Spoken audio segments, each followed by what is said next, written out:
Aujourd'hui, le schéma abus-méfiance qui fait partie du domaine de rejet-séparation. Ces patients s'attendent à ce que les autres leur mentent, les manipulent, leur soient infidèles. En d'autres termes, cherchent à les utiliser et à l'extrême essaient de les humilier ou d'abuser d'eux. Ils ne croient pas que les autres puissent être honnêtes et sincères, qu'ils puissent avoir à cœur de s'intéresser à eux. Parfois, ils croient que les autres veulent intentionnellement les blesser. Au mieux, ils estiment que les gens ne s'occupent que d'eux-mêmes et ne prennent pas garde à ne pas gêner les autres quand ils veulent obtenir ce dont ils ont besoin.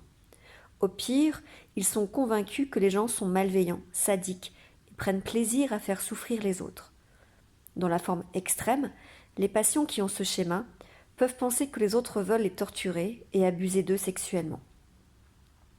De ce fait, ces patients ont tendance à éviter les relations intimes. Ils ne partagent pas leurs pensées et leurs sentiments les plus intimes ou évitent d'être trop proches des autres. Dans certains cas, ils finissent par être infidèles ou par abuser des autres dans une sorte de jeu préventif. Je les aurai avant qu'ils n'aient pu m'avoir. C'est une forme de contre-attaque où on vient compenser le schéma. En gros, c'est l'agresseur qui devient, enfin l'agressé qui devient agresseur. En gros, leur comportement inclut ceux de la victime et de l'agresseur. Certains choisissent des partenaires qui les maltraitent et s'autorisent à être physiquement, sexuellement ou émotionnellement abusés, alors que d'autres patients se comporteront en maltraitant les autres. Certains patients deviennent les sauveurs des opprimés ou bien attaquent ouvertement les gens qu'ils perçoivent comme abuseurs. Les patients qui ont ce schéma passent souvent pour paranoïaques. De façon permanente, ils testent les autres et cherchent à rassembler des arguments pour déterminer si ceux-ci sont dignes de confiance ou pas.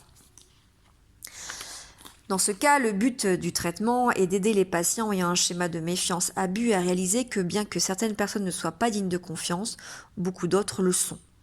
Nous leur apprenons que les meilleures solutions dans la vie consistent à éviter autant que possible les gens qui maltraitent les autres, à se débrouiller seuls lorsque c'est nécessaire et à chercher à avoir des relations personnelles avec des gens dignes de confiance.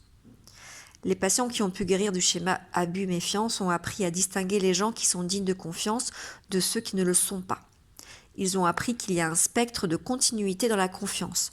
Les gens dignes de confiance n'ont pas besoin d'être parfaits, il faut simplement qu'ils soient suffisamment dignes de confiance.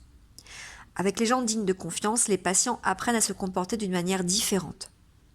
Ils acceptent de leur accorder le bénéfice du doute, ils sont moins sur leur garde et moins méfiants. Ils cessent de les tester et ils ne trahissent plus les autres par peur d'être trahis. Ils deviennent plus authentiques avec leurs amis proches et leurs partenaires. Ils partagent leurs secrets et acceptent d'être davantage vulnérables.